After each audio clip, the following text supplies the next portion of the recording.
nakita na natin na divided tayo into 3. Yes. So, medyo okay naman ang feedback, no? Pero ang mangyayari ako, Birhen ng Guadalupe, nananalig kami sa iyo dahil sa ikaw ay aming ina na lagi namin kasama. Nagpapasalamat kami dahil niloob mong higit naming madama na kasama ka namin sa pamamagitan ng pagdaraw na iyong larawan. Salamat sa mga biyayang ibinuhos mo sa amin ng Panginoon sa tulong mo.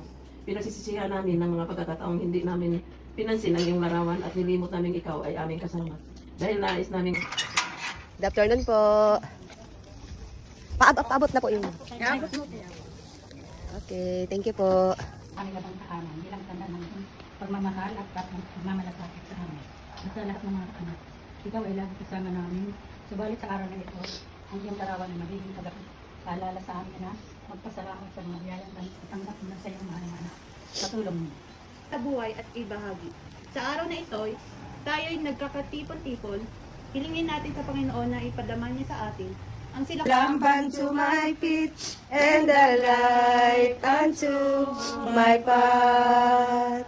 Thy word is the lamp unto my feet and the light unto my path. Thy words is the lamp unto my feet and the light unto my path.